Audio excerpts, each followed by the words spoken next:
চলে যাচ্ছ যে? আমায় মাছ দেবে না? কে কে কে? এই তো আমি রাসমণি গো। দাও না গো, আমি খুব ভালোবাসি মাছ খেতে। কতদিন খাইনি, তুমি আমায় দুটো মাছ দিয়ে যাও না। আমি তো কিছুই দেখতে পাচ্ছি না, তুমি কোথা থেকে কথা বলছো? থতমতো খেয়ে বলে বলাই। অমনি খনা খনা গলাটা যেটা একটা মেয়ের এতক্ষণে আবিষ্কার করেছে বলাই, সেই গলাটা একটা গা শিরশির করানো হাসি হেসে ওঠে।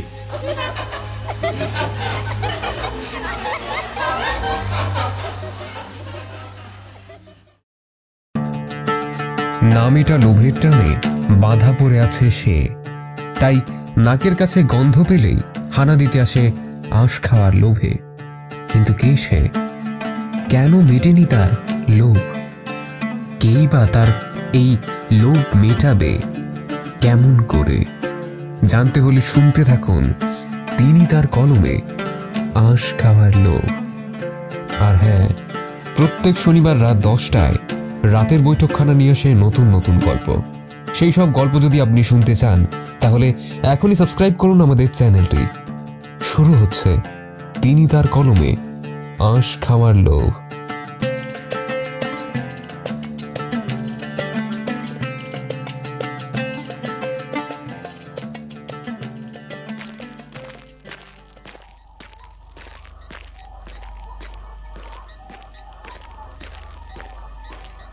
দূর দূর, কতক্ষণে যে গিয়ে পৌঁছাবো কে জানে। বাবা, বুকটা যেন তেষ্টায় ফেটে গেল। বর্ষাকাল হলে হবে কি, গরম কমেনি এক ফোঁটাও। পথ ঘাটে জল কাদা। আজকে আমরা বেরোনোটাই ভুল হয়েছে। ঠিক পথেই যাচ্ছি তো, হাঁটছি তো অনেকক্ষণ ধরে।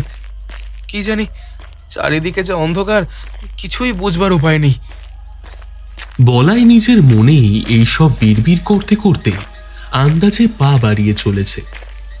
যাচ্ছে তো সে ঠিকই, কিন্তু এই পথটা সঠিক না বেঠিক সেটাই ঠাউর করতে পারছে না। তবে ভুল হওয়ার তো কথা নয়।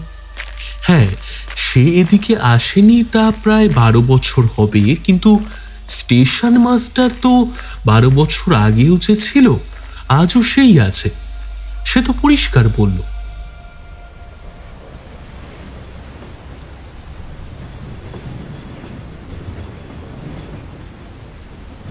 মতিগ্রামে যাবেন তো? বেশি কথা কি, স্টেশন থেকে নেবে সোজা চলতে থাকুন না। নিশিকালীন মন্দির পাবেন, মন্দির ফেলে তাকে পায়ে রেখে সোজা চলতে থাকবেন। মাঝখানে আর কোনো গলিকুচি নেই, সিধে পৌঁছে যাবেন। তবে পৌঁছতে পৌঁছতে আপনার সন্ধ্যা হয়ে যাবে মশাই। তার উপর বাগানটা। বাগান বলতে? আরে মতিগায়ে যাচ্ছেন আর চৌধুরীদের বাঁশবাগানের কথা জানেন না? বলি ওটা তো পথে যেতেই পড়বে। ওটি না পেরিয়ে গেলে গায়ে ঢুকবেন কি করে?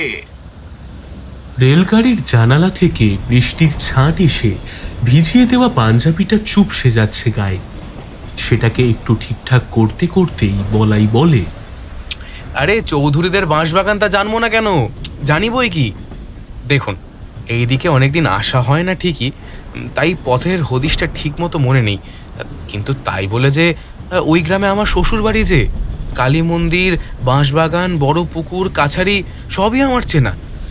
শুধু পথের দিশাটা ঠিক মতো ধরতে পারছিলাম না, তাই আপনাকে জিজ্ঞেস করা। ছাই ছেড়ে দিয়ে আবার বুক ভরে শ্বাস নিয়ে একটা টান দেয় ছুরুটে। তারপর কথা বলেন স্টেশন মাস্টার। বুঝলাম, সবই চেনেন। তবে তো আর চিন্তার কিছু নেই, চলে যান। শ্বশুর বাড়ি বলে কথা। তবে সব কিছু চিনলেও কিছু কিছু কথা বোধহয় আপনি জানেন না। কলকাতায় থাকেন, তা কতদিন আসেননি এদিকে? তার মানে সেটাও আপনাকে বলতে হবে নাকি? না, বলতে টলতে হবে না, কিন্তু বছর দুয়েকের মধ্যে নিশ্চয়ই আপনি এইদিকে আসেন, তাই না? নয়তো বাঁশবাগানের কথা এই সময় আপনাকে আর আমায় বলতে হতো না। কথাটা বলে স্টেশন মাস্টার কেমন ভাবে যেন দেখেন একবার বলাইকে। বলাইচন্দ্র চট্টরাজ খুব একটা বোকা বা চালাক মানুষ নয়, মাঝামাঝি একরকম হিসেবে তার জীবন চলে। বছর 13 আগে এই মতি গ্রামেরই মেয়ে চন্দ্রাবলীর সঙ্গে তার গাঁট ছড়া বাঁধা হয়েছিল, কিন্তু চোটটা তেমন জুৎসই হয়নি। বলাইয়ের বাবা ছিল যাকে বলে চশমখোর ব্যবসাদার, সোনার কারবার তাদের, কলকাতায় বাঁধা দোকান আর পাকা বাড়ি। সবিধন নীলমণি এই বলাই চাঁদ গ্রামের মেয়েকে ঘরের বউ করে নিয়ে গেলেও নিতাই চাঁদ খুব তৎপর ছিল যাতে দেনা পাওনায় কোনো গরমিল না থেকে যায়। চন্দ্রাবলীর বাপ কৃষ্ণকান্তের অবস্থা মন্দ ছিল না, কিন্তু 80 ভরি সোনা আর 5,000 টাকা নগদ একসঙ্গে থোক মেয়ের শ্বশুরের হাতে তুলে দেওয়ার মতো অতটাও ভালো অবস্থায় তারা ছিল না। ওইদিকে বড় বাড়ি, খাঁটি ব্যবসা, এক বই আর ছেলে নেই সংসারে। মেয়ের সৌভাগ্যের ওজন বেশ ভারী। সম্বন্ধটা তাই ধার বাকিতেই হয়েছিল তখন। কৃষ্ণকান্ত কলবস্ত্র হয়ে নিতাই চাঁদকে বলেছিল, আমি আপনাকে এই 5 জনের সম্মুখে দাঁড়িয়ে কথা দিচ্ছি বেয়াই মশাই, মেয়ের বিয়ের 1 বছর ঘুরবে না আমি সব বাকি মিটিয়ে দেব। নিজে কলকাতায় আপনার বাড়ি গিয়ে দিয়ে আসবো। নিতাই চাঁদ পেঁচে পড়ে। কথা ছিল মেয়ের বিয়ের দিন মেয়েকে সব গহনায় সাজিয়ে ছাতনাতলায় নিয়ে আসতে হবে, আর পাই পয়সা 5,000 টাকা গুনে নিয়ে তারপর বরকর্তা নিতাই চাঁদ ছেলে বলাই চাঁদকে বিয়েতে বসবার অনুমতি দেবে। কিন্তু মাঝখানে তা হলো না।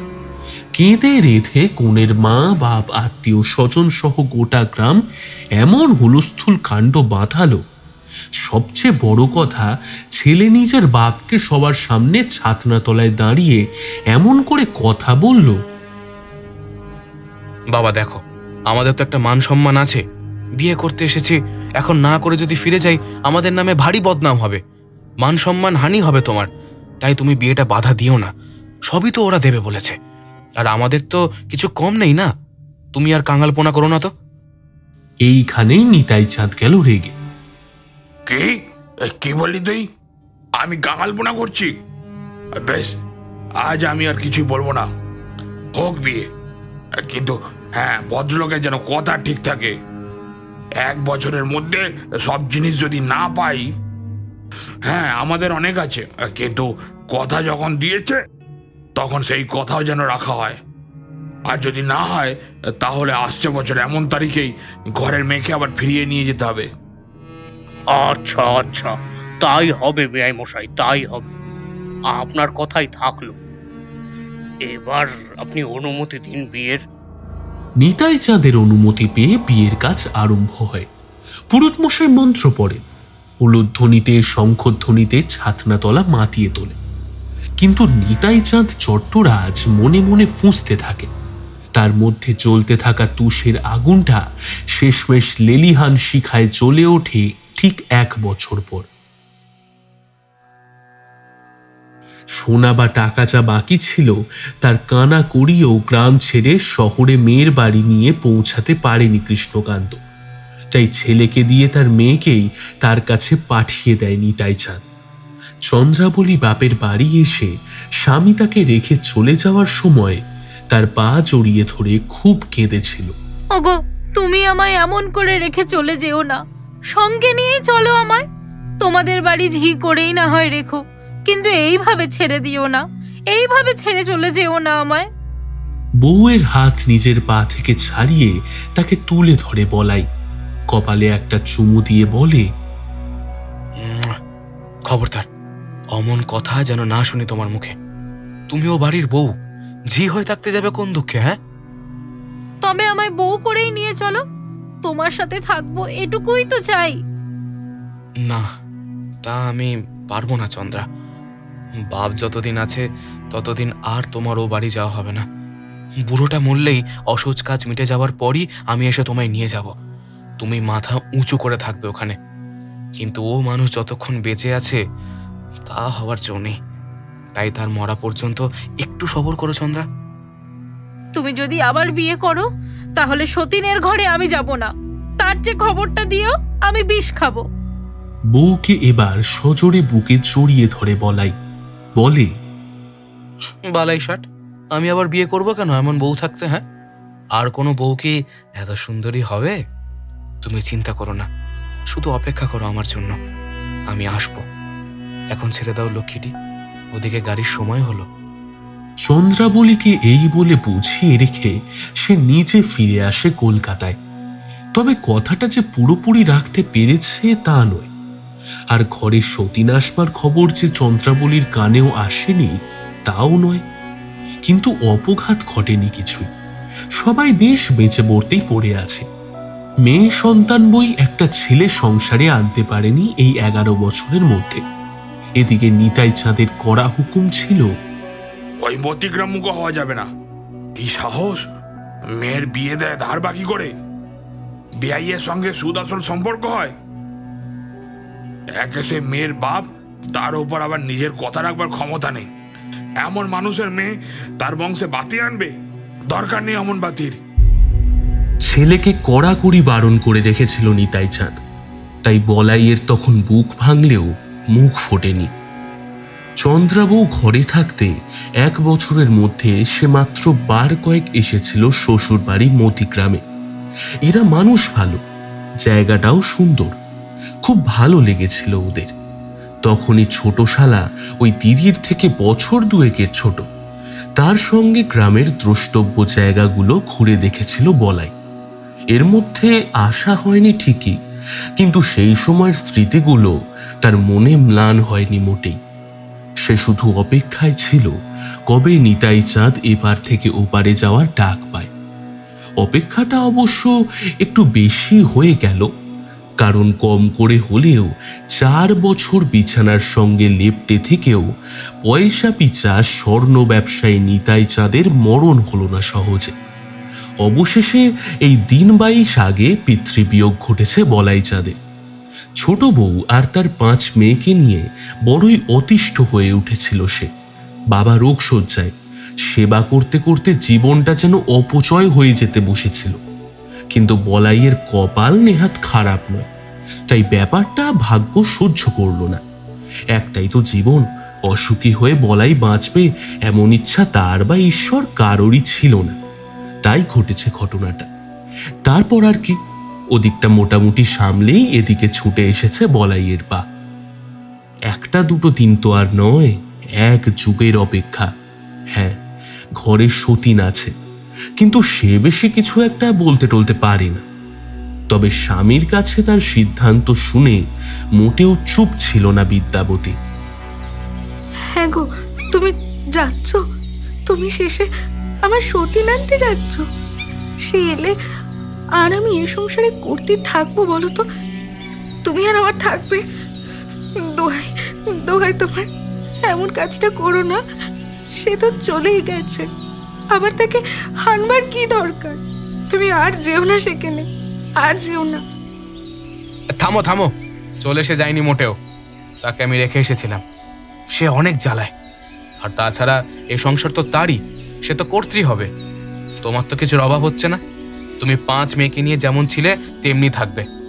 তবে আমি আমার চন্দ্রা বউকেই সব থেকে বেশি ভালোবাসি। তাছাড়া তোমার মুরদে তো আর হলো না, বংশের মুখ রাখার জন্য চন্দ্রা বউকেই আনতে হবে। বলি, আমি মরে গেলে পিণ্ডিটা কে দেবে? একটা ছেলে তো চাই নাকি? যাও যাও, একটা পান সেজে নিয়ে এসে ছোট বউ। বাজে বাজে বুক থেকে মুখটা তেতো হয়ে গেল।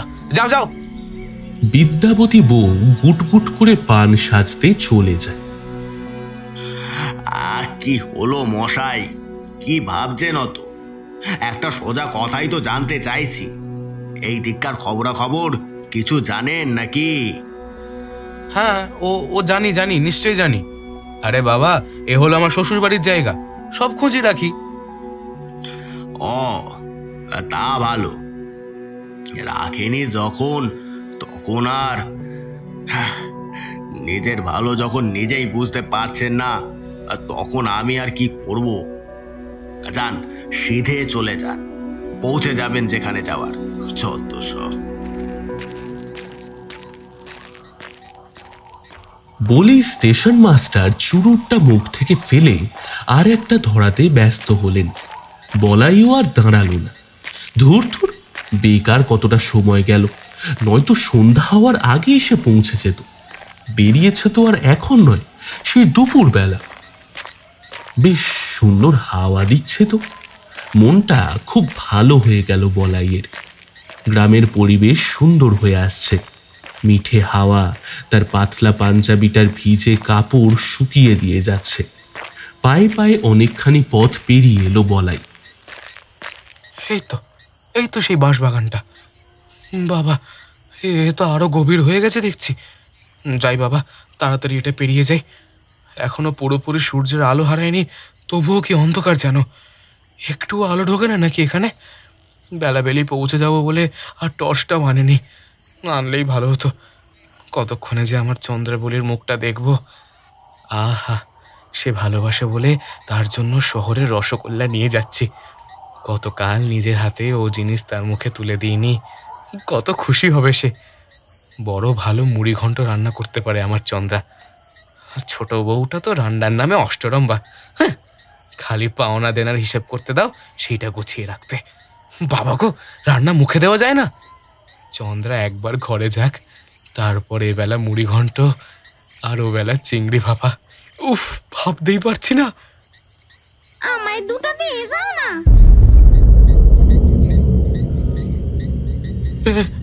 কে? আপন মনে জেগে জেগে চলতে চলতে সোনার স্বপ্ন দেখতে দেখতে হেঁটে যাচ্ছিল বলাই। হঠাৎ পেছন থেকে খনা খনা গলায় একটা অসংলগ্ন কথা কে যেন বলে উঠল। কে কথা বললো? আমি রাসমণি। আমায় একটু মুড়ি ঘন্ট, দুটো চিংড়ি মাছ দিয়ে যাও না। আমি খেতে খুব ভালোবাসি। এ আবার কেমন তোর কথা? এমন বাঁশবাগানের মধ্যে ভর সন্ধ্যাবেলা মাছ চাইছে কি? ঘাড় ঘুরিয়ে পিছনে দেখলো বলাই। কই, কোথাও কেউ তো নেই। হ্যাঁ, কে তবে মাছ চাইলে? ঠিক এই সময় বোধহয় বনেরই মধ্যে কোনো একটা বাঁশ ঝাড়ের আড়াল থেকে ডেকে উঠল এক জোড়া পেঁচা। রাত হয়ে আসছে তো, তাই ওরা উল্লাসে ডেকে উঠেছে। এবার ওদের সময় শুরু হলো, তারই আনন্দ। কিন্তু দূর দূর, ভুল শুনেছি বোধহয়। 7-5 ভাবছিলাম, তাই কথাটা ভেবে বলাই আবার সামনের দিকে চলতে যাবে, এমন সময় তার সামনে কে যেন বলে উঠল। কি হলো, চলে যাচ্ছ যে? আমায় মাছ দেবে না? কে কে কে? এই তো আমি রাসমণি গো। দাও না গো, আমি খুব ভালোবাসি মাছ খেতে। কতদিন খাইনি, তুমি আমায় দুটো মাছ দিয়ে যাও না। আমি তো কিছুই দেখতে পাচ্ছি না, তুমি কোথা থেকে কথা বলছো? থতমত খেয়ে বলে বলাই। অমনি খনা খনা গলাটা, যেটা একটা মেয়ের এতক্ষণে আবিষ্কার করেছে বলাই, সেই গলাটা একটা গা শিরশির করানো হাসি হেসে ওঠে।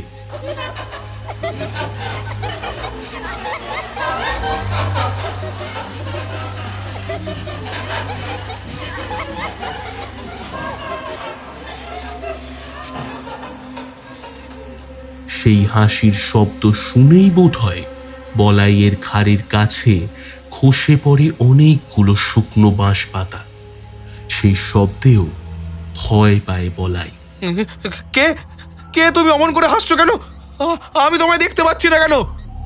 হাসতে হাসতে গলাটা বলে, তুমি আমায় দেখতে চাও? বেশ, তাহলে দেখো, কিন্তু আগেই মনে রাখছি, আমায় যেন দোষ দিও না পরে। আমার নামে তুমি বদনাম করো না যেন, বুঝলে? এই দেখো দেখো, এই নাও। ভূত?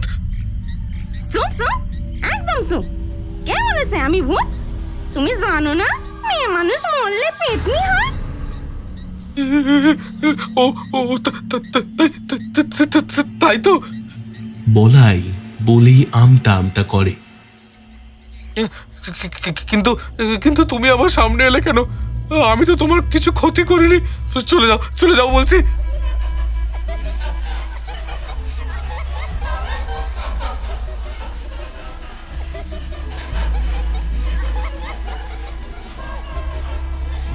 আবার হেসে ওঠে গলাটা। হ্যাঁ, গলাটাই। কারণ ভোজবাজির মতো ঘুটঘুটে অন্ধকারে যে জিনিসটা ফুটে উঠেছে, হঠাৎ বাঁশ বাগানে তাকে দেখতে পাচ্ছে বলাই তারই আলো। কোনো দেহ নয়, কেবল একটা মাথা, মুখটা আধপোড়া, দুটো চোখ দাউ দাউ করে চলছে ঠিক চিতার আগুনের শিখার মতো। তার থুতনি পুড়ে গেছে, একটা ঠোঁট খসে গেছে, ওপরের ঠোঁটটার নিচে লম্বা জিভ বের করে চাটছে তার খসে পড়া ঠোঁটের জায়গাটা। এইদিকে ততক্ষণে কাঁদুনি গাইতে শুরু করে দিয়েছে বলাই। হ্যাঁ হ্যাঁ হ্যাঁ, দেখো দেখো, তুমি যেই হও আমায় ছেড়ে দাও। আমি তো তোমার কোনো ক্ষতি করিনি। আমায় মেরো না, আমায় ছেড়ে দাও। আরে দূর, কে তোমায় ধরে রাখতেছে এসে? মরণ দশা, আমায় খালি একটু মাছ খেতে দাও, আমি ওইটুখানি চাই। কিন্তু মাছ আমি কোথায় পাবো? কেন, তোমার কাছেই তো আছে। কই কই না তো, আমার কাছে তো মাছ টাছ কিছু নেই। সত্যি বলছি, আমি আমার বউয়ের জন্য রসগোল্লা নিয়ে যাচ্ছি শহর থেকে, আর কিছু নয়। দেখো দেখো, এই দেখো আমার থলির মধ্যে দেখো। বলেই বলাই নিজের থলি দেখাতে যায়। ধমকে ওঠে সেই ধরহীন আধপোড়া মুন্ডুটা। দূর হ, কে তোমার থলি দেখতে চেয়েছে? ওসব আমি জানি না। তোমার কাছেই মাছ আছে, শিগগিরই দাও, দাও বলছি, না হলে তুমি জানো না তোমার কি হবে। দেখো তুমি, না আমি আমি সত্যি কথা বলছি, আমার কাছে মাছ নেই। এমন ভর সন্ধ্যেবেলা কেউ কি বাঁশ বাগানের ভিতর দিয়ে মাছ নিয়ে লোকের বাড়ি যায়? হ্যাঁ, আমি কি নিয়ম কানুন কিছুই জানি না? তুমি একটু বিবেচনা করে বলো, আমার পথ ছেড়ে দাও। হ্যাঁ, আমি কথা দিচ্ছি, আজকে যাই, এই পথ দিয়ে তো আবার ফিরে যাব। তখন তোমার জন্য না হয় আমার বউকে দিয়ে ভালো করে মাছের ঝাল রাঁধিয়ে নিয়ে আসবো। তখন না হয় তোমাকে দিয়ে যাব। চালাকি? হ্যাঁ, আমার সাথে চালাকি? মাছ তুমি আমায় দেবে না? তবে মিথ্যে কথা বলে চলে যাওয়ার মতলব? ঠিক আছে, দিতে হবে না মাছ, আমি নিয়ে নেব। মনে রেখো, আমি রাসমণি। বলেই মুন্ডুটা চোখের আলো নিভিয়ে চোখের আড়াল হলো। বাবা গো বাবা, তুমি কোথায়? বলেই ভ্যাঁ ভ্যাঁ করে কেঁদে মাত্র 22 দিন আগে ওপারে যাওয়া বাবাকে ডেকেই ফেলে বলাই। কিন্তু এই গ্রামের বাঁশ বাগানে তো আর বাবার দেখা পাওয়া যায় না। এই ব্যাপারটা মোটামুটি বুঝতে পেরে বলাই মোটামুটি ধাতস্থ হয়ে নেয়। তারপর সাবধানে পার হয়ে চলে যায় বাঁশ বাগানটা। যে অভিজ্ঞতা তার হলো, সেটা হজম করতে করতেই গিয়ে পৌঁছালো শ্বশুর বাড়ির উঠোনে। তখন তার এক শালার বউ গলবস্ত্র হয়ে তুলসী তলায় প্রণাম করছিল। ভিতর বাড়িতেও শাঁখ বাজছে। প্রণাম করে মুখ তুলতেই বউটি দেখল এক শহরের লোক উঠোনে এসে দাঁড়িয়েছে। সে তাড়াতাড়ি ঘোমটাটা টেনে লজ্জা লজ্জা গলায় বলল, আপনি কে? তারেসান? মহিলাকে আন্দাজে মোটামুটি বুঝে নিয়ে বলাই দুহাত জড়ো করে বলে, নমস্কার বৌঠান, আমি আপনাদের মানে এই বাড়ির মেয়ে চন্দ্রাবলীর স্বামী, সে শহর থেকে আসছি, বাড়ির জামাই। ও মা, ঠাকুর জামাই! চিৎকার করে বলে ওঠে বউটি। ও গো বর্দি, সেজো, ছোট ঠাকুরপো, ননদিনী, তোমরা সব গেলে কোথায়? ননদিনী, তাড়াতাড়ি বাইরে এসো, দেখো কে এসেছে। কে এসেছে রে? কে এসেছে? কে এসেছে মেজদি? হ্যাঁ রে কাবেরী, অত করে ডাকছিস কেন রে? কি হয়েছেটা কি? সবে তো খুকুটা ঘুমালো, তার গায়ে কাঁথা চাপা দিয়ে তবে তো আসবো। কি হয়েছে বড় বৌমা?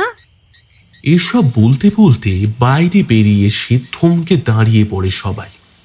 তুলসীতলায় প্রদীপের আলোয় বলাইকে দেখা যাচ্ছে।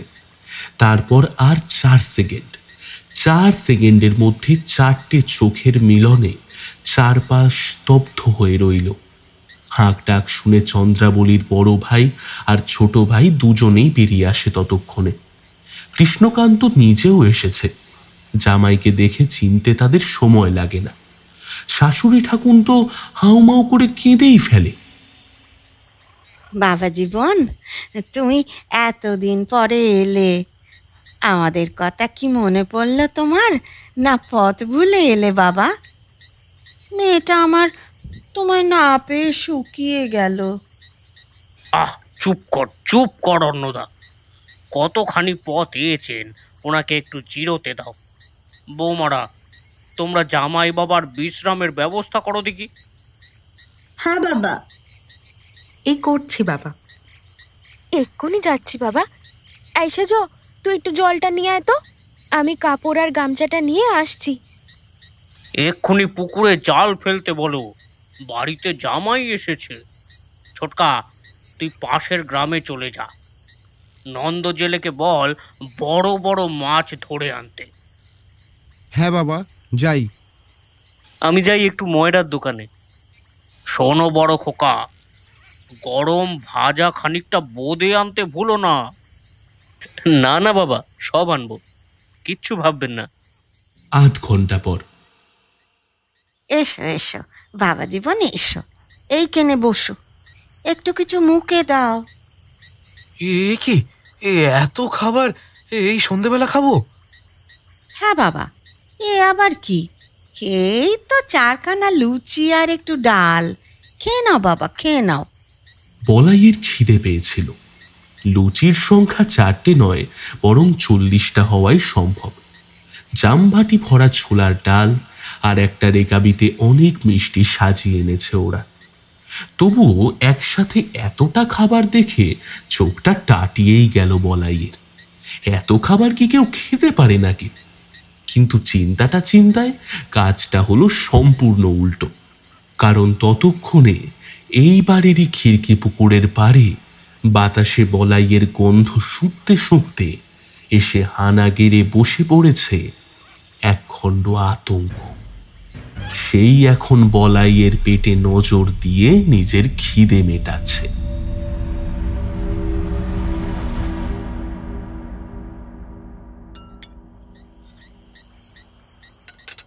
আর দুটো লুচি নেবে বাবা? হ্যাঁ, নেব আনুন। আবার বৌমা? হ্যাঁ মা, আমি আবার ময়দা মাখছি। আমি বরং যাই ওই দিকটায়।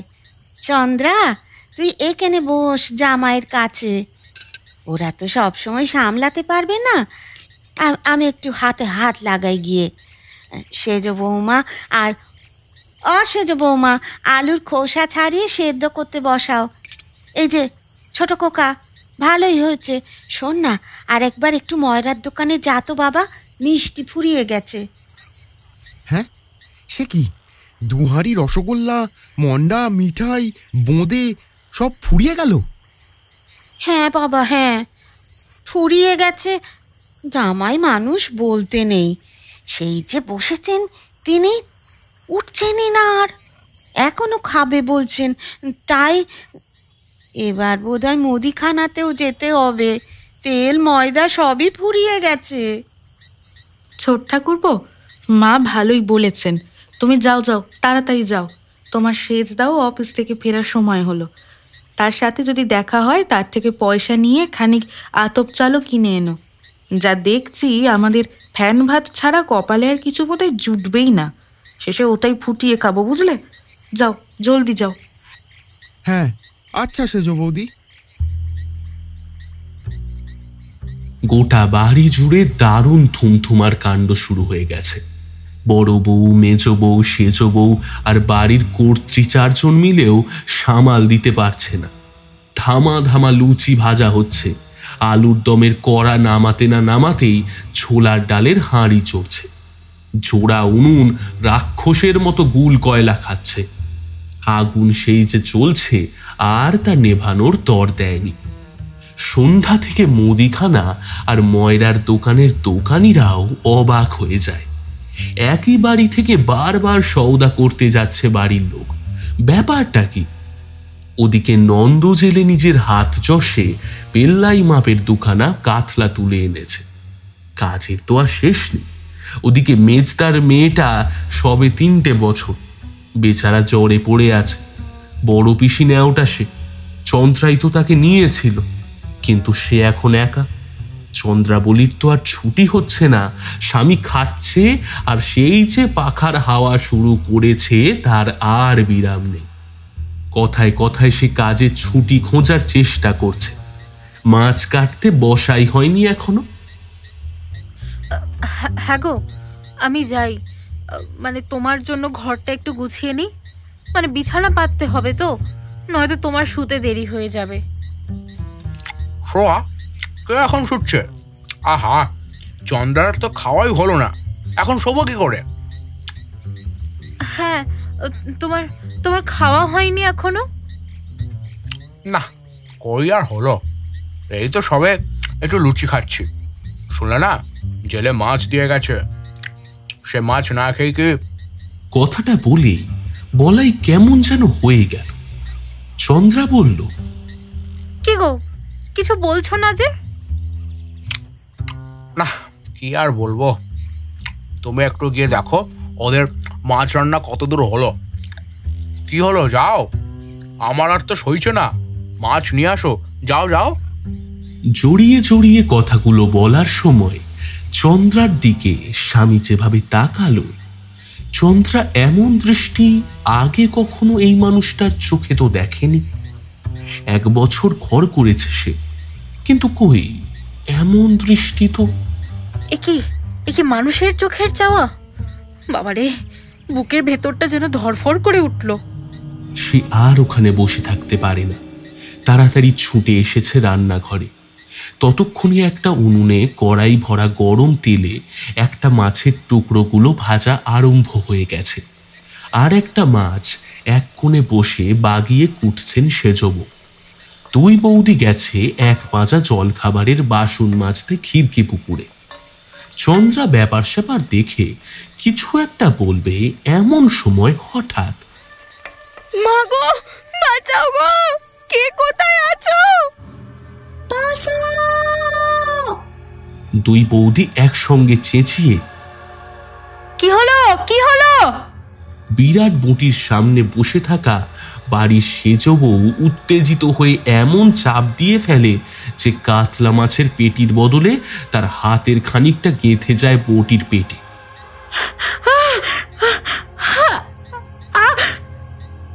মা, মেজ বৌমা, কি সর্বনাশ হলো গো? হ্যাঁ, চন্দ্রা, চন্দ্রা, সে কি জল নিয়ে আয়, জল নিয়ে আয়, যা। ও বাবা গো, তুমি কোথায় গেলে গো? ও বাবা গো! গিন্নির হাঁক ডাক শুনে ভেতর থেকে বেরিয়ে আসেন কৃষ্ণকান্ত। মরণ চিৎকার করছে বাড়ির সেজবউ। বটির ভেতর থেকে নিজের হাতটা ছাড়িয়ে নেওয়ার আপ্রাণ চেষ্টা করছে সে।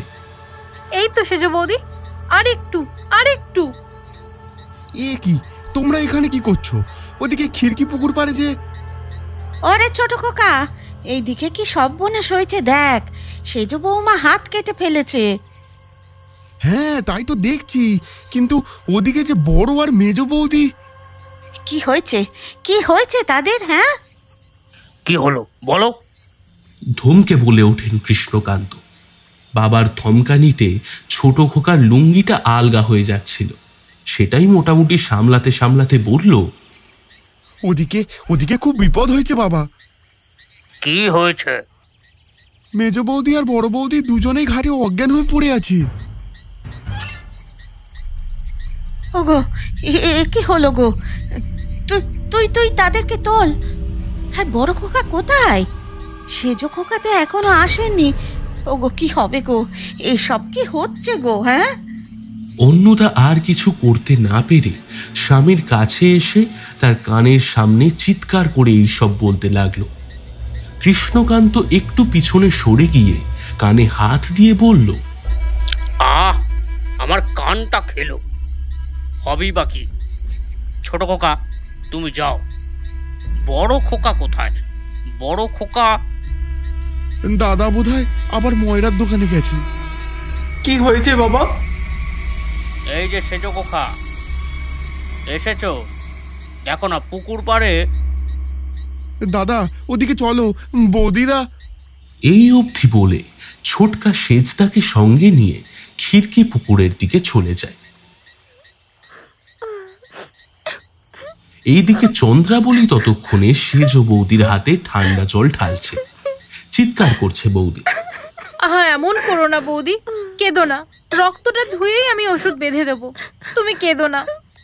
বড় খোকা এক প্রস্থ মিষ্টি কিনে সবে বাড়িতে ফিরেছে। অমনি মেজ ভাইয়ের সঙ্গে দেখা। সে পেশায় কবিরাজ, পাশের গ্রামে গিয়েছিল সকালে।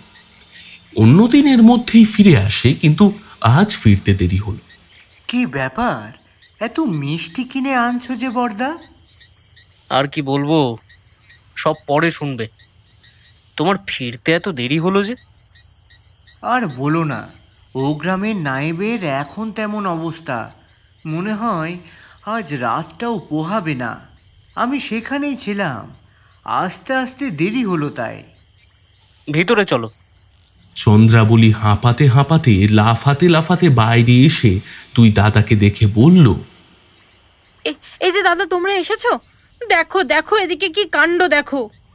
দুইজনে মিলে বাড়ির দুই বউকে কোনো মতে অচেতন অবস্থায় তুলে নিয়ে আসছে।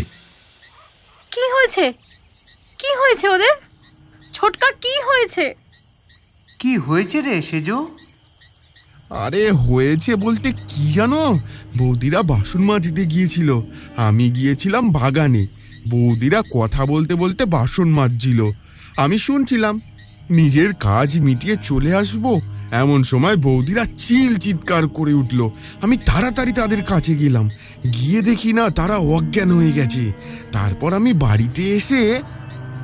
সে কি কথা? এই যে বড় খোকা, মেজ খোকা, তোমরা এসেছো। এদিকে তোমার মা তো ভেবে ভেবেই সারা। দেখো না কি কাণ্ড হয়েছে। মেজ বৌমার হাত কেটে সে কি কাণ্ড। কই দেখি দেখি। কবিরাজ মেজ ছেলে একসঙ্গে বাড়ির তিন বউয়ের সুস্বাস্থ্যে ব্যস্ত হলো। প্রথমেই সেজ বউয়ের হাতে কবিরাজি ওষুধের প্রলেপ দিয়ে পট্টি বাঁধা হলো। তারপর দুই বউয়ের মুখে জলের ছিটে আর বিশেষ একরকম গন্ধ শোকানো হলো তাদের। ধীরে ধীরে জ্ঞান ফিরে পাচ্ছে তারা। এদিকে চন্দ্রাবলী কি করবে বুঝতেই পারছে না। বাড়ির কর্ত্রী একরকম বিলাপ করছেন তখন থেকে।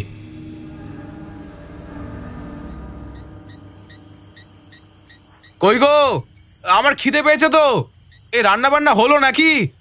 মাছ খাবো, মাছ নিয়ে এসো।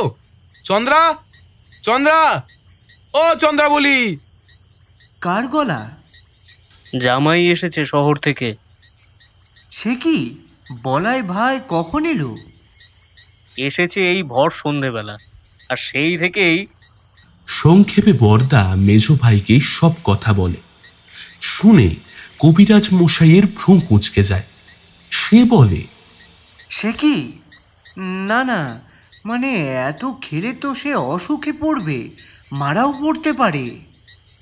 মেজদা তুমি জানো না সে কি খাওয়া, বগ রাক্ষস ওর থেকে কম খেত বোধহয়। আহ, দিদির সামনে দাঁড়িয়ে জামাই বাবুকে কেউ অমন কথা বলে? ধমকে ওঠেন কৃষ্ণকান্ত। হ্যাঁ, ভুল হয়ে গেছে, আমার ভুল হয়ে গেছে বাবা, ভুল হয়ে গেছে বলেই নিজের লুঙ্গি সামলে নেয় ছোটকা। চন্দ্রাবলী মুখে আঁচল চাপা দিয়ে লজ্জা ঢেকে সেখান থেকে সরে আসে। স্বামীকে এসে ভৎসনা করে বলে, ওগো, তুমি কি পাগল হলে? লোকে কি করে এমন ধারা? দেখছো বৌদির হাত কেটে গেছে, সেজ বৌদি আর বড় বৌদি অজ্ঞান হয়ে পড়ে আছে, আর তুমি কি না? রান্না হয়েছে, মাছ ভাজা, মাছের ঝোল, মাছের ঝাল, মাছের টক হয়েছে। হয়েছে, এক্ষুনি নিয়ে এসো চন্দ্রা, আমার খুব খিদে পেয়েছে, মাছ খাবো, নিয়ে এসো। কি হলো, নিয়ে এসো, নিয়ে এসো বলছি। হ্যাঁ হ্যাঁ হ্যাঁ, আমি আনছি আমি। আবার সেই অদ্ভুত দৃষ্টিতে অস্বাভাবিক গলায় ফরমাইশ করে বলাই। স্বামীর সামনে থেকে পালিয়ে বাঁচে চন্দ্রাবলী। সবাই ওই দিকে ব্যস্ত। এইদিকে রান্না যা হয়েছে, বড় একটা কাতলা মাছের সবটাই ভাজা হয়েছে মাত্র, রান্না করা হয়নি এখনো। আর বিরাট ভাতের হাঁড়ি উপর করে বোধহয় তার মা ফ্যান ঝাড়তে দিয়েছিলেন। হাঁড়িটা সোজা করে নেয় চন্দ্রাবলী, থালায় ভাত বেড়ে আর একটা বড় গামলায় মাছ ভাজা বেড়ে দুটো হাতে এই দুটো ভার অনেক কষ্টে স্বামীর কাছে নিয়ে এসে বসিয়ে দেয়। তারপর একটু রাগত গলায় বলে, খেতে বসো, আমি জল আনছি। খাবো খাবো। ওমা, দেখি দেখি মাছ ভাজা, কাতলা মাছ এখনো গরম আছে, দেখি দেখি, টাটকা মাছ। কি ভালো খেতে, কতদিন খাই না। কি ভালো লাগছে। তুমি এখন মাছের কাঁটা বেছে খেতে পারো, কই আগে তো পারতে না? আহা, বাঁচবো কেন, কাঁটা বাঁচার কোনো দরকার নেই, আমি সব সমেত খাবো। নিজের চোখে চন্দ্রা দেখছে, না হলে অবিশ্বাস করত নিশ্চয়।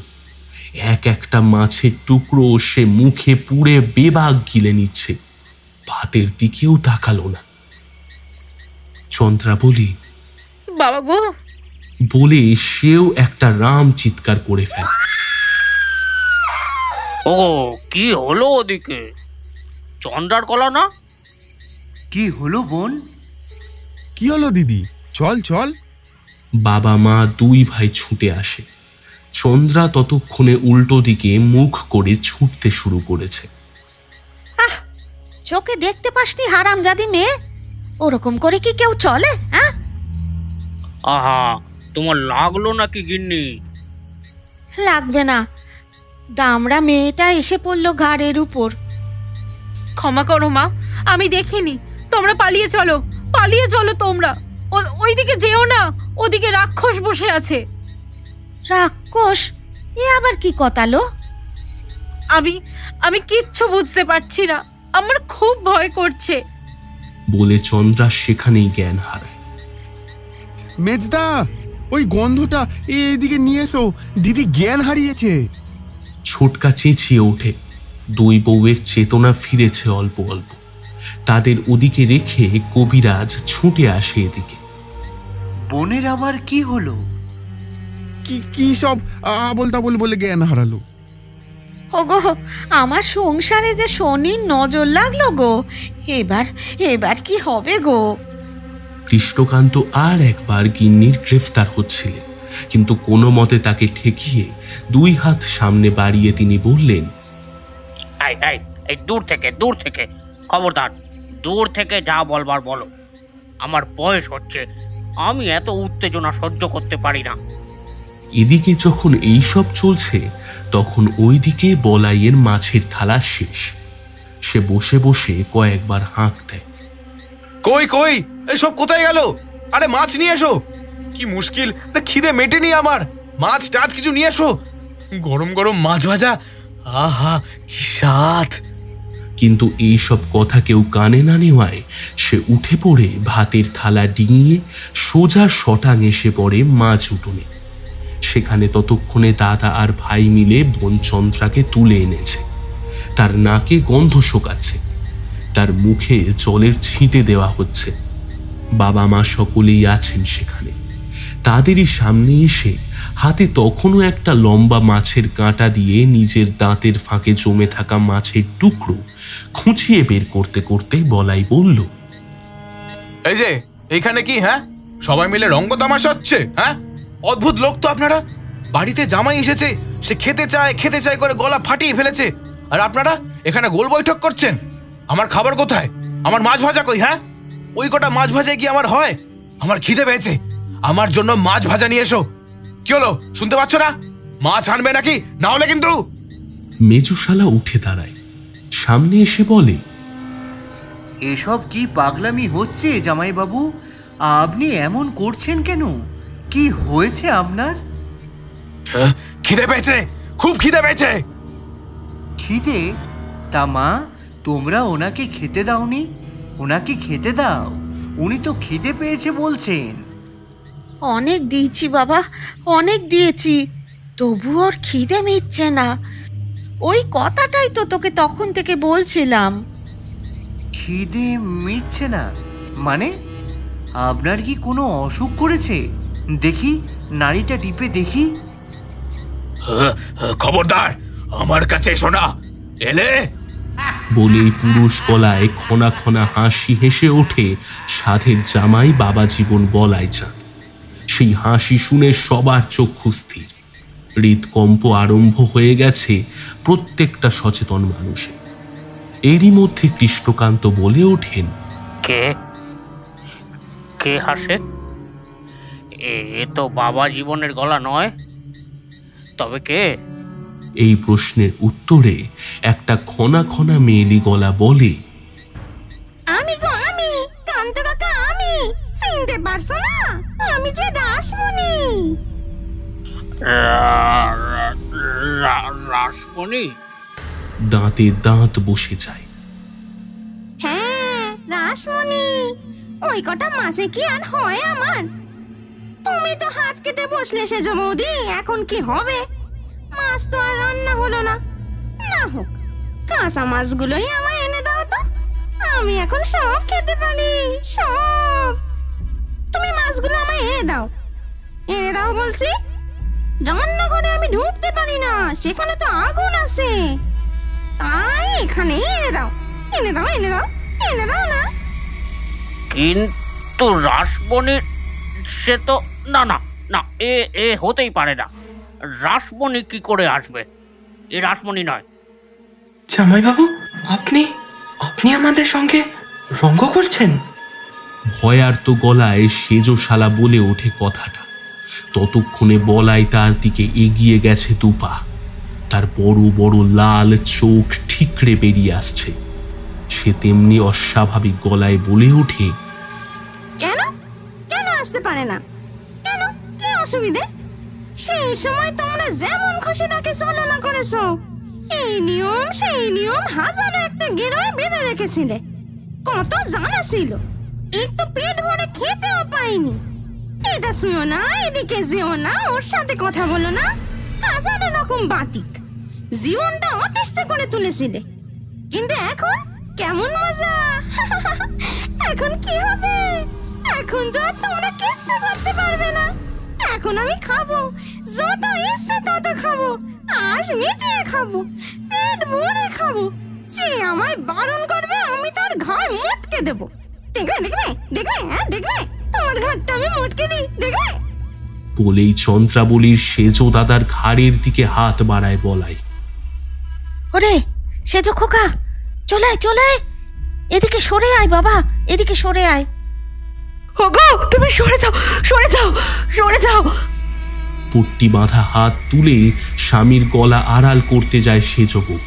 কৃষ্ণকান্ত উচ্চস্বরে গায়ত্রী মন্ত্র উচ্চারণ করা শুরু করে দেন।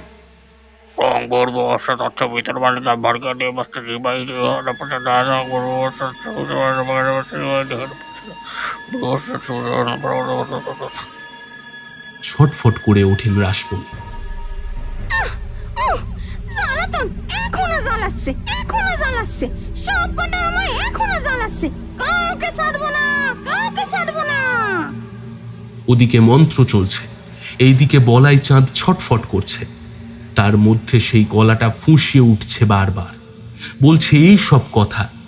পায়ে পায়ে এদের থেকে বেশ খানিকটা দূরে গিয়ে থেবড়ে বসে পড়ল মাটিতে। তবে চেয়ে আছে এই দিকে। কৃষ্ণকান্ত এবার থামলেন, বড় ছেলেকে বললেন, বড় খোকা, তুমি এক্ষুনি একবার জগাই ওঝার বাড়ি চলে যাও। তাকে বলো এখানে আসতে, বিপদ হয়েছে, দেরি করতে বারণ করো। তুমি তাকে সঙ্গে নিয়ে এসো, যাও। হ্যাঁ বাবা, আমি যাচ্ছি। ওগো, ওকে তুমি একা পাঠিও না, ছোটকা সাথে গেলে হতো না? আমি যাব, মানে সেজদা গেলে হতো না? আমি একবার বাগানে যাব ভাবছিলাম। ছোট ছেলের কথা শুনে বাবা বললেন, ওরে আহাম্মক, এখন তুই বাগানে যেতেও পারবি না। দেখছিস না চারদিকে সব কিছু পাল্টে গেছে। তোমরা তোমরা সব রাম নাম করো, রাম নাম করো। শাশুড়ি মায়ের কথা শুনে সেজ বউ আর সদ্য জ্ঞান ফিরে পাওয়া বড় বউ দুই বউই রাম নাম আরম্ভ করল। সেজ আর মেজ দুই ভাই কি করবে আর কি বলবে বুঝে উঠতে না পেরে উঠোনেই বসে আছে আগের মতো। ওঝা বিয়ে থা করেনি, বয়স তার মাঝামাঝি। বেলাবেলি ঘরের দৌড় দিয়ে সে একটা নরকঙ্কাল নিয়ে বসে। তারই অস্থিতে হাত বোলাতে বোলাতে একটা বিশেষ মন্ত্র পাঠ করছিল।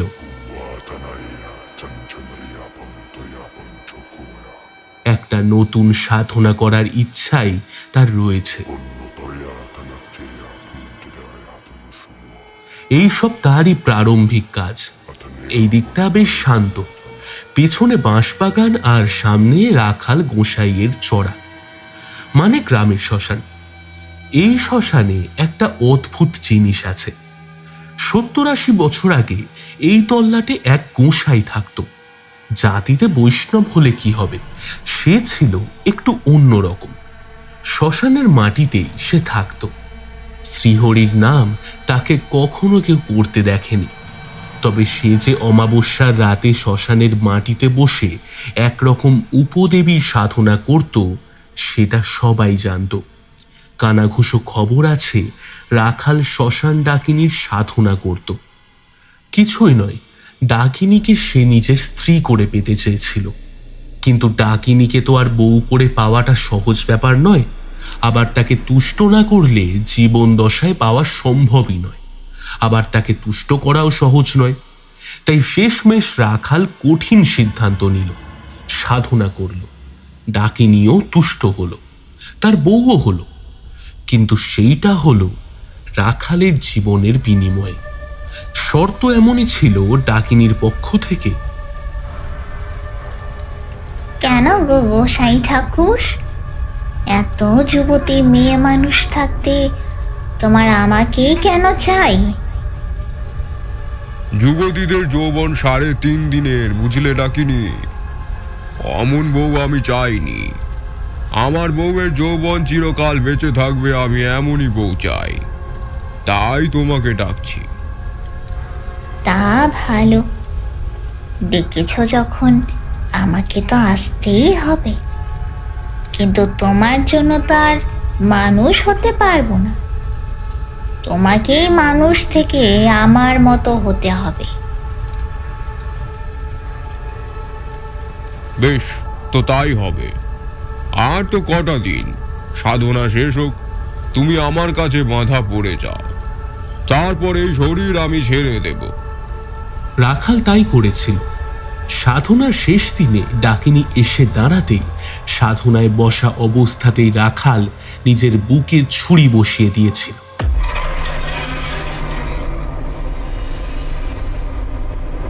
তবে এই কাজ করার আগে সে গোটা গ্রামে ঘুরে ঘুরে একটা কথা বলে এসেছিল সবাইকে।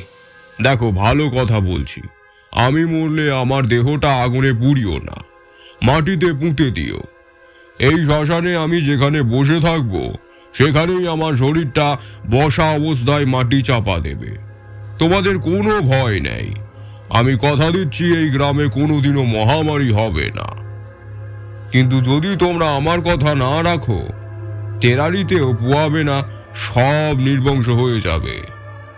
রাখালের ব্যাপার স্যাপার সবাই জানতো বলে কেউ অমত করেনি। এই শ্মশানেরই এখন তারই কবর রয়েছে। মাঝে মাঝে অমাবস্যার রাতে নারী আর পুরুষের গলায় রসের কথা শুনতে পাওয়া যায়। কি যে করো তুমি বৈষ্ণব ঠাকুর, আমার বড় লজ্জা করে। লজ্জা কিসের বউ? দেখি দেখি তোমার মুখটা। ওঝা সাধ করে এখানে ডেরা বাঁধেন। সেও তো ওদেরই কারবারি, তাই ডাকিনীকে সেও জয় করতে চায়। তবে মরে গিয়েও বউ করতে চায় না। বেঁচে থেকে কিছু মন্ত্র দিয়ে দখল করতে চায়। তাই তার এইসব সাধনা। এখানে সব নিরিবিলি, শান্ত হয়ে সে মন্ত্র পাঠ করছিল।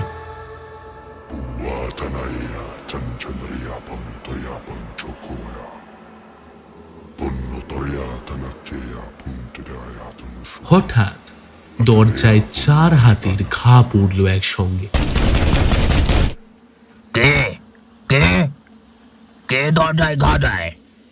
জগাই ওঝার তিরিক্ষি গলাটা শুনে ছোটকার লুঙ্গিটা আবার আলগা হয়ে যাচ্ছিল। সেটা সে বাঁ হাতে চেপে ধরে দাদাকে ডান হাতে ঠেলা দিয়ে বলল, দাদা তুমি বলো না, তুমি বলো। আমরা আমরা কে? এই বল না, বল আমরা কি? হ্যাঁ হ্যাঁ বলছি বলছি, ও ওঝা ঠাকুর, দরজাটা একবার খুলুন না, বাবা পাঠালেন, আমরা কৃষ্ণকান্তের ছেলে। কৃষ্ণকান্তের নাম তার কানে এসেছে। সে বড় ধার্মিক মানুষ, জপ ধ্যান করে। জগাই উঠেই সে দরজা খুলে দিল। তাই বটে, 2 ভাই এসেছ যে, তা খবর কি? আমাদের বাড়ির হুলস্থুল হয়ে গেছে ওঝা ঠাকুর, আপনি শিগগির চলুন, নইলে কেউ আর বাঁচবে না। তা হয়েছেটা কি? আমাদের বাড়িতে জামাই এসেছে, আর আশা ইস্তক সে সব কিছু খাওয়া আরম্ভ করেছে। মুখ ফসকে ছোটকা বলল কথাগুলো। তারপরই তার বড় ভাই, ওরে চুপ কর বলে ছোট ভাইকে সামলে নিজে সংক্ষেপে বলল ওঝাকে। জগাই ওঝা টাক মাথায় হাত বুলিয়ে বলল, তা সে বেটি তো বাঁশবাগানেই আছে, কিন্তু তোমাদের জামাইটাকে টানলো কি করে? সঙ্গে কি মাছটা ছিল নাকি? চন্দ্রাবলীর ছোট ভাই চিন্তা করে বলল, না তো, মিষ্টি ছিল, কিন্তু মাছ তো ছিল না।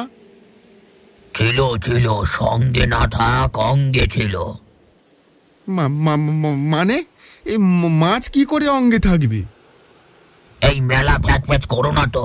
অঙ্গ বলতে এখানে মন বললুম, এখানে অঙ্গ মানে শরীর নয়। মানে মানে সে নিশ্চয় মাছের কথা ভাবছিল। সন্ধ্যাবেলা বাঁশবাগান দিয়ে মাছের স্বপ্ন দেখতে দেখতে কি কেউ আসে? সেই জন্যই তো ওই বেটি, যাকে মরুকে। চলো, কৃষ্ণবাবু যখন ডেকেছেন যাই, দাঁড়াও ঝোলাটা নিয়ে আসি। বলে ওঝা ঘরের ভেতরে ঢুকে গেল। 2 ভাই মুখ চাওয়াচাওয়ি করল। তারা তো বুঝতেই পারছে না কিছু। মনে মনে মাছ ভাবা মানে। চলো এবার। ওঝা দরজা হাট করে খোলা রেখেই পথে নামল। দরজাটা দেবেন না? ছোটকা কথাটা বলেছে। ঝাঁঝিয়ে উঠল জগাই ওঝা। না, দেব না। দেব কেন? এ কি রাজার ঘর? রাজার ঘরে চোর পড়ে, ওঝার ঘরে পড়েনি। নরকঙ্কাল নিতে কে আসবে বলো? বকুনি বকুনি, পা চালিয়ে চলো। বলে সবার আগে গটগটিয়ে চলতে লাগলো সে। যখন বাড়িতে এসে পৌঁছালো তখন অনেক কাণ্ড ইতিমধ্যে ঘটে গেছে। চন্দ্রাবলীর জ্ঞান ফিরেছে, কিন্তু তখনও সে গোঁ গোঁ করছে। সেজ বউ বসে আছে তার পাশে। পিঠে মাথা রেখে একটানা কেঁদে যাচ্ছেন তিনি। ওগো, আমাদের কি হবে গো? এ যে পিশাচ! ওগো, কাঁচা মাছ খেয়ে নিচ্ছে গো। ওরে বাবা গো, মাছের গায়ে বৌমার রক্ত, রক্ত মাথা মাছ খাচ্ছে গো। হ্যাঁ, রক্ত মাখা মাছ খাচ্ছে। বাবা গো, ওরে বাবা গো। নেহাত কৃষ্ণকান্ত অচল। তিনি বলছেন, বলছি তো ভয় নেই, ওঝা আসছে, আর আমিও গায়ত্রী নাম জপ করছি মনে মনে। ও আমাদের কিছু করতে পারবে না। মেজো আর সেজো ভাই বাবার কাছেই বসেছিল। কই, কোথায়, কই সেই অবাকিটা? বলে বাড়িতে পা রাখলো জগাই ওঝা। কৃষ্ণকান্ত লাফিয়ে উঠলেন, তার কাছে গিয়ে বললেন, জগাই এসেছো? ভাগ্যি তুমি এসেছো। দেখো না কি কেলেঙ্কারি, আমার জামাইটা কি। চুপ করো না কর্তা, আমার কথা আগে শোনো জগাই বাবা। আমার বৌমারা ঘাটে গিয়েছিল, তারা কি সব দেখেছে। বড় বৌমা, ও বড় বৌমা, মেজো বৌমা, তোমরা বলো না গো, তোমরা বলো। গোঙাতে গোঙাতে দুই চা ভাগাভাগি করে বলল, বাসনের গোছা জলে ভিজিয়েছি, ছোবরা নুটি নিতে যাব, অমনি দেখি একখানা মাথা পোড়া মুখ, চোখ দুটো জ্বলছে, আর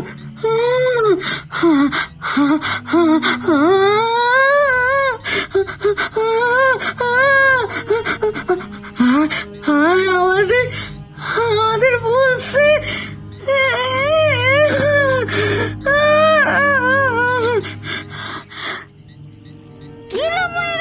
কাজ করছিস, বাসন মাজছিস, মাছ দেবে কখন? আমি যে খেতে এলাম রে, দে দে দে মাছ দে। কে কোথায় আছো গো? ওরে বাবা গো! বুঝেছি, এখন আগের কাজ করি। কই কোথায় জামাই বাবু?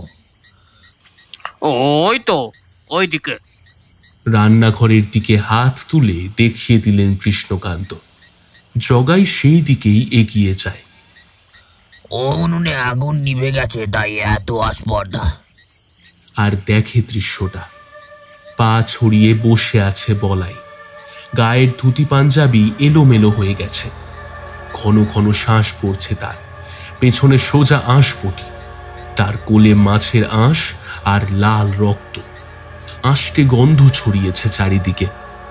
সামনে দুটো কলা পাতা, একটা খালি, একটাতে ছোট ছোট মাছের টুকরো, আর বলাই জামাই দু হাতে ধরে একটা অর্ধেক কাটা মাছ, মানে পেট থেকে লেজা পর্যন্ত সেটার মাঝখানটা দাঁতে ছিঁড়ে ছিঁড়ে খাচ্ছে। শব্দ হচ্ছে কাঁটায় দাঁত বসার। রক্তে ভেসে যাচ্ছে তার মুখ, বুক, কোল। রক্তারক্তি দৃশ্যটা দেখে মাথা গরম হয়ে যায় জগাইয়ের। শালি হারামজাদি, মাছ খাকি কালা মুখে একটা ভালো মানুষকে কাঁচা মাছ খাওয়ালি। দাঁড়া দাঁড়া, তোকে আজ আমি। কেন এসেছো এখানে? পানি জ্বালাও তো তোমরা, তাজা হোক আর ভাজাই হোক, মাছ তো বটে। আমি যে বড় মাছ খেতে ভালোবাসি, চাইলে তো আর দেবে না, তাই নিয়েই খাচ্ছি। কতবার চেয়েছি, কেউ দেয়নি। তাদের গিয়ে তো কিছু বলো না, খালি আমার পিছনে পড়ো। চলে যাও, চলে যাও, চলে যাও এখান থেকে। যাবো তো, তোর চুলের মুঠিটা ধরে তোকে টানতে টানতে নিয়ে যাব। ছাড় জামাই বাবুকে, ছেড়ে দে, নইলে নইলে জুতোর বাড়ি মারতে মারতে না তোকে তোর বাপের নাম ভুলিয়ে দেব। হেসে ওঠে বলাইয়ের অপার্থিব গলাটা। তারপর ক্ষণক্ষণে গলায় সে বলে, আমার বাপের কথা আমি মনেও রাখতে চাই না, ওর নাম আমি মনে রাখিনি। তবে আমি একে ছাড়বো না, এ বড় ভালো। কেমন ঠিক সময় আমার ডাকলো। তোমরা তো কেউ ওপাতে যাও না। এ এসেছিল, শুধু তাই নয়, মাছের কথা মনে মনে ভাবছিল। আহ, কি গন্ধ, কি গন্ধ, কি আস্তে গন্ধ। ওর মনে সেই গন্ধ পেয়ে তো আমি এলাম। আর ওকে ছেড়ে দেবো, তাই আবার কি হয়? ছাড়বি নে? কখনো নয়। তাই কি করে ওকে ধরে রাখিস আমিও দেখি। বলে ওঝা পিছন ঘোরে। সাহস আর ভয়ের মাঝামাঝি কোনো একটা অবস্থায় বাড়ির সবাই তখন। অচৈতন্য বৌমাদের সামলাচ্ছে তাদের শাশুড়ি, আর মেয়েকেও সামলাচ্ছে একই মানুষ, তার মা। কৃষ্ণকান্তের সঙ্গে সব ভাই এসে দাঁড়িয়েছে জগাই ওঝার পেছনে।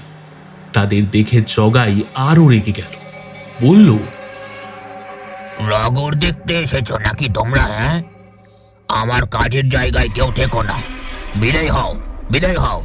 কৃষ্ণবাবু আপনার ছেলেদের নিয়ে চলে যান, আমি এখানে ব্যবস্থা করছি। এই আবাগিটাকে বিদায় করার ব্যবস্থা করছি এক্ষুনি। হ্যাঁ হ্যাঁ হ্যাঁ, চলে যাচ্ছি, চলে যাচ্ছি। এই চলো চলো চলো। বলে তারা সবাই চলে যায় সেখান থেকে। ওঝা রান্নাঘরের বাইরেই উবু হয়ে বসে। তারপর ঝোলা থেকে বের করে এক আঁটি নারকেল পাতা, এক ছড়া কলা, যদিও সেই কলার গায়ে ছোপ ছোপ কালো দাগ, মানে কলাটা বিচি কলা। একটা সবুজ কলা পাতায় সে মুঠো মুঠো করে কিছু জিনিস রাখে, কালো সর্ষে, হলুদ, আর তারপর একটা বাঁশের কঞ্চি বের করে তার ঝোলা থেকে। একটা ছেঁড়া জুতো সামনে রেখে দেশলাই জ্বালিয়ে আগুন ধরিয়ে দেয় তাতে। দিয়ে দেয় কিছু শুকনো পাতা, কাঠের টুকরো। আগুনটা বেশ ভালোই ধরে, বিচ্ছিরি গন্ধে চারপাশ ভরে ওঠে। জুতো পুড়ছে, আর তাতে একটু একটু করে সর্ষে দিচ্ছে জগাই। সঙ্গে চলছে তার মন্ত্রপাঠ।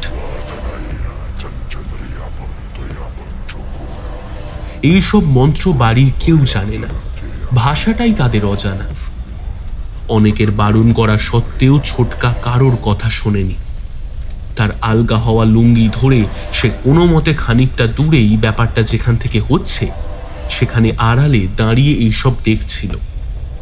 ওঝার মন্ত্রপাঠের সঙ্গে সঙ্গে আগুনের তেজও বেড়ে চলেছে, আর সেই তেজে ওঝার টাক মাথা সমেত কপাল শুদ্ধ লাল হয়ে গেছে।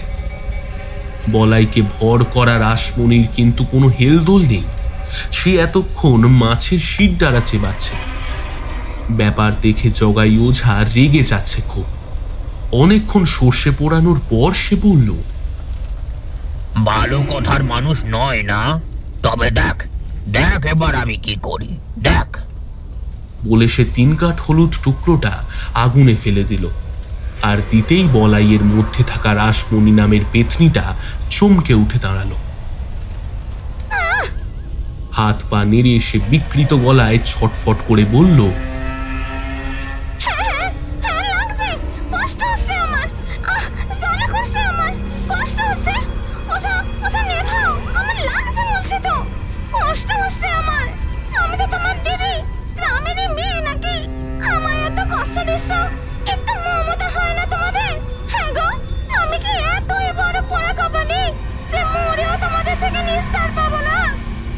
এই কথাটা শুনে ওঝা একটু নরম হলো।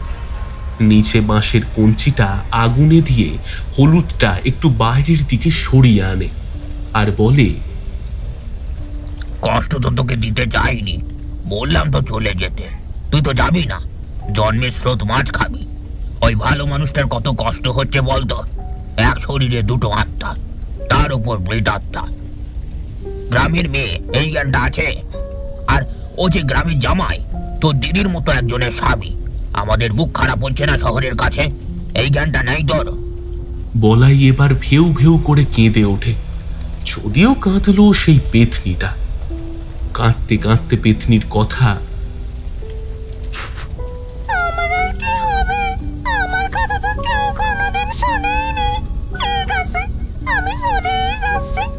আসলে সূর্য তো সবসময় আসে না, আর আমারও খুব খিদে পেয়েছিল, তাই ছেলের মেয়ে তো সেই জন্যই মাছের লোভ এখনো যায়নি।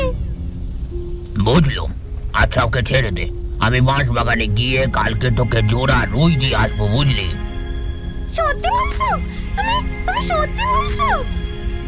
হ্যাঁ রে, সত্যি বলছি। এখন ওকে ছেড়ে দে।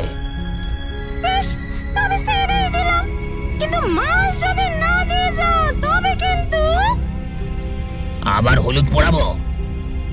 না না না, আমি চলে যাচ্ছি যাই, কিন্তু তুমি ভুলো না মাছটা কিন্তু এনো।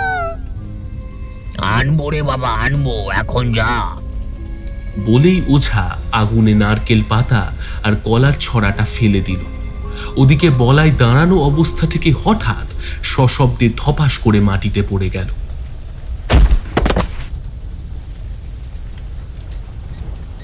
ছোটকার কানের কাছ দিয়ে হু করে যেন একটা গরম হাওয়া বাইরের দিকে চলে গেল সশব্দে। চমকে উঠল ছোটকা। তার আওয়াজে পেছন ফিরল জগাই ওঝা। কি রে, তুই এখানে এসে দাঁড়িয়েছিলি কেন রে? হতভাগা হাওয়া বাতাস লেগে গেলে কি হতো? আবার তো আমায় আসতে হতো। দেখি, কাছে আয়, বাতাস লাগলো কি দেখি। ছোটকা পায়ে পায়ে এগিয়ে আসে। খুব ভয় পেয়েছে সে। ভূতের সাথে মানুষের কথা হতে সে নিজের কানে শুনল। বলাইয়ের পড়ে যাওয়া গরম হাওয়ার চলে যাওয়া সব সামনে দাঁড়িয়ে দেখল সে। নারকেল পাতা পুড়ছে আগুনে। ওঝার কাছে যেতেই ওঝা একটা কান মুলে দিল ছোটকার। তারপর বলল, দেখি সামনে দেখি। তার মুখটা একটু শুঁকে জগাই বলল, যা বেটা, তোর কিছু হয়নি, তুই চিমড়ে তোকে পেদনিও বুঝবে না। কথাটা ছোটকার গায়ে লাগলো, কিন্তু তখন তার লুঙ্গিটা পিছলে যেতে শুরু করেছে, তাই সে সেটা আঁট করতে ব্যস্ত হলো। ততক্ষণে কৃষ্ণকান্তের সঙ্গে বাকিরাও ছুটে এসেছেন। ওঝা উঠে দাঁড়িয়ে বলল, কোনো ভয় নেই কৃষ্ণবাবু, সব মিটে গেছে। এক ঘটি জল এনে দিন তো আমায়, এই আগুনটা নিভিয়ে দিন। আপনাদের বাড়ির জল না হলে হবে না। ঘটনাটা আপনাদের বাড়িতেই হলো তো? নিশ্চয় নিশ্চয় বড় খোকা। হ্যাঁ বাবা, আনছি। এক নিমেষে ঘটির জল আগুনে ঢেলে দিতেই আগুন নিভে গেল। কৃষ্ণকান্ত বললেন, জামাই বাবা জীবন, হ্যাঁ ওকে নিয়ে যান, একটু চান টান করিয়ে তারপর ঘরে নিয়ে যান, জ্ঞান ফিরে আসবে। আমি মন্ত্র পড়ে দিয়েছি। গরমে একটু দুধ দেবেন, নকল গেল তো, ভিতরটা ভর করেছিল। ওর একটু কষ্ট হয়েছে ঠিকই, তবে ওকে এসব কথা বলা দরকার নেই, কারণ ওর কিছুই আর মনে নেই। বাঁশবাগান দিয়ে যখন আসছিল তখন সন্ধে লেগে গেছে, তার উপর শ্বশুর বাড়ি আসছে বলে ভালো মন্দ মাছ মাংস খাওয়ার কথা ভাবছিল মনে মনে।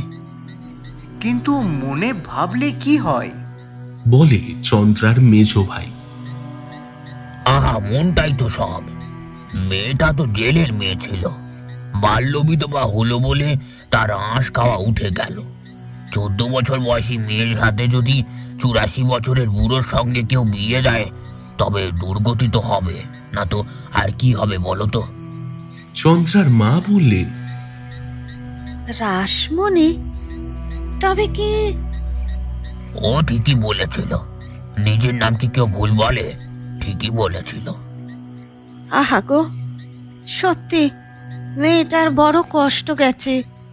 পই পই করে সবাই বারণ করেছিল বিপিন জেলেকে, শুনল না সে। সুদকর বুড়োটার সঙ্গে দেনার দায়ে মেয়েটার বিয়ে দিয়ে দিল। সে তো চিতাই গেল বিয়ের 11 দিনের মাথায়। মেয়েটারও কপাল পুড়ল সেই থেকে। বড় ভালোবাসতো গো, মাছ খেতে বড় ভালোবাসতো সে।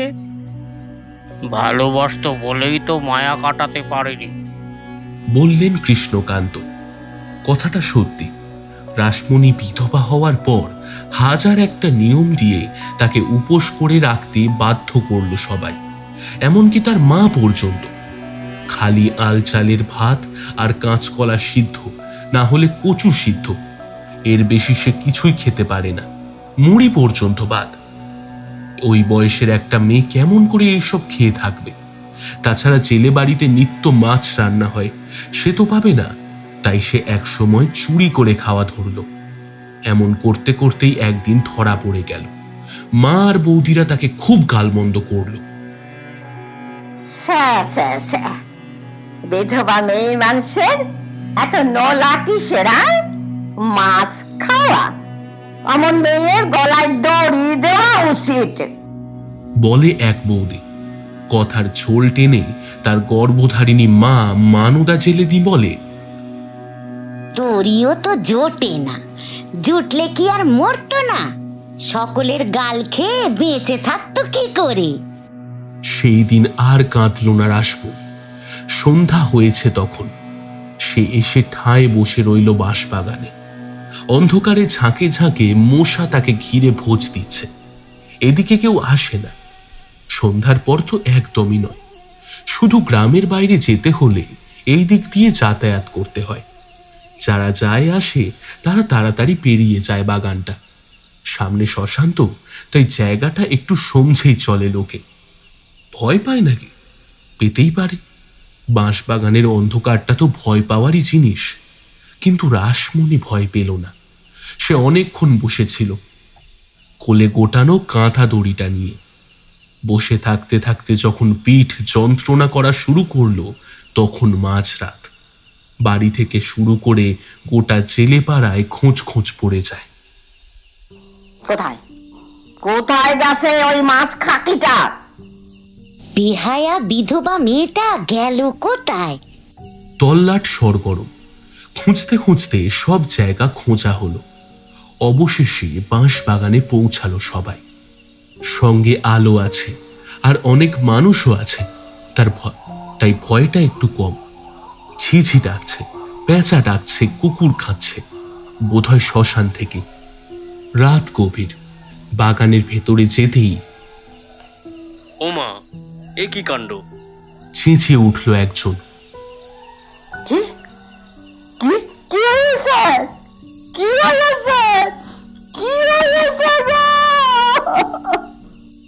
কি হয়েছে দেখি দেখি। সবাই ছুটে এলো। আলো উঁচিয়ে দেখলো মরেছে। বিধবা মাছ লোভী মেয়েটা মরেছে। সে গলায় দড়ি দিয়েই মরেছে। দড়িটা তবে ছুটল তার। কি আর করা, দড়ি কেটে দেহটা নামিয়ে আনলো। ওই রাতেই রাখাল গোসাইয়ের চড়াইয়ে চিতা সাজানো হলো। তুলে দেওয়া হলো দেহটা তার ওপর। মেয়ের মুখে আগুন দিল বিপিন জেলে। কিন্তু এ কি কাণ্ড! সারা শরীর আগুনে পুড়ে যাচ্ছে, কিন্তু মুখটা পুড়ছে না কেন? হ্যাঁ গো বিপিন খুড়ো, এ কি কাণ্ড! আমি জানিনি। ভরপেট দেশি মদ আর আগুনের উত্তাপ মাথা খারাপ করে দিয়েছে বিপিন জেলের। মেয়ের মুখে আগুন সে দিয়েছে, কিন্তু মুখটা পড়েনি। দেখতে দেখতে শরীর পুড়ে গেল, খালি মুখটা। গলার কাছ অবধি আত পুরাই রয়ে গেল। কি হবে এবার? 5 জনের পরামর্শে একটা বাঁশের খোঁচা মেরে সেটা মাটিতে ফেলে দিল। কথা ছিল মাটি চাপা দেওয়া হবে, কিন্তু একটা কথা আছে না, কবর তো আছেই, কিন্তু আর একটা করতে হবে। তবে এটা নতুন, আত পোড়া মুখের কবর। কিন্তু কি করে মাটি দেবে? মাটি চাপা দেওয়ার আগেই তো শ্মশান খান খান হয়ে গেল। কুকুরের কান্নার চেয়েও অশনীভাবে চেঁচিয়ে উঠল একটা মেয়ে। সবার চোখের সামনে আধ পোড়া শরীরহীন মাথাটা হাঁ হয়ে খুলে গেল। বড় বড় চোখের পাতা পুড়ে গেছে, ভেতরের অংশ দুটো কয়লা হয়ে চলছে। লম্বা জিভ বাইরে এনে শূন্যে উঠে কথা বলল সে।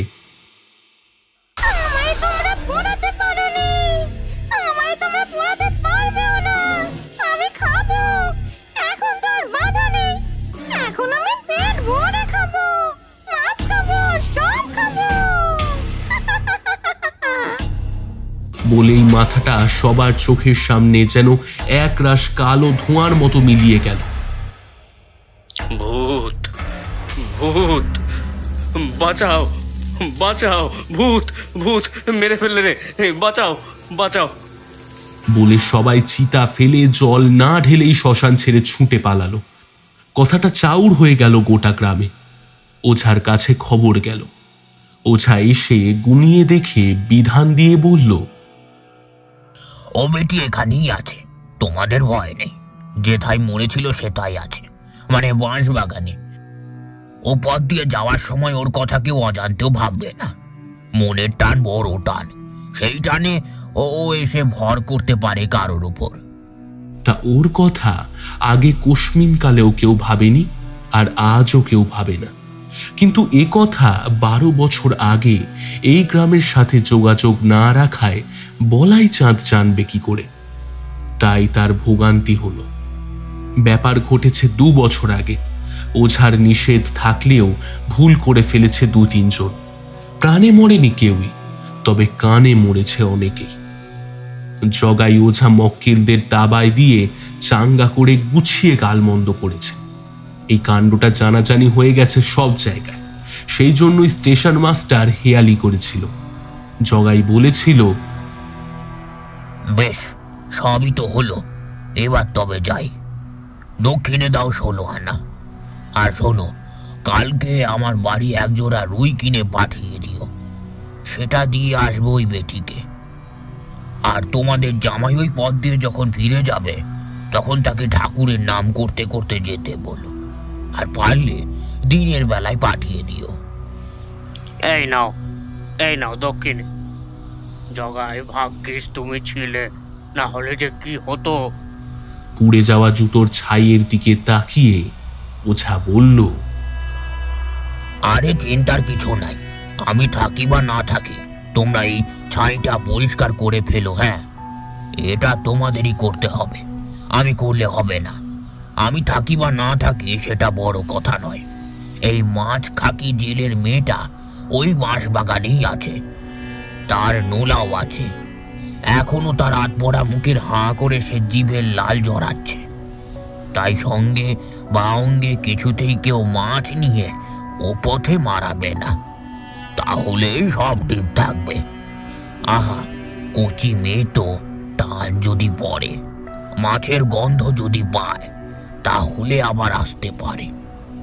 বোঝো না কেন ও আসে হাঁস খাওয়ার লোভে।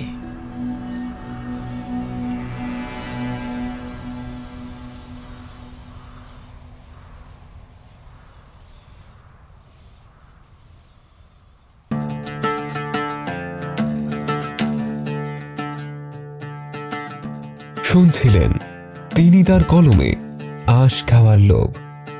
বিভিন্ন চরিত্রে বলাই, সৌমিক, রাসমণি, পাপিয়া, স্টেশন মাস্টার আকাশ, কৃষ্ণকান্ত, রুদ্র, চন্দ্রাবলী, শ্রেয়া, নিতাই চাঁদ, রাজদীপ, বিদ্যাপতি, খুশি, অন্নদা, স্বাতী, জগাই ওঝা, রূপঙ্কর, বড় বউ, বর্ণালী, মেজ বউ, প্রান্তিকা, সেজ বউ, খুশি, বড় ছেলে রুদ্র, ছোট ছেলে নিতু, মেজ ছেলে তমাল, সেজ ছেলে দেবাজিৎ, রাখাল গোসাই, রূপঙ্কর, ডাকিনী, পম্পা, লোক, রুদ্র, রাসমণির বৌদি কৃষ্ণকলি দাস, রাসমণির বাবা রুদ্র, রাসমণির মা সুদীপ্তা।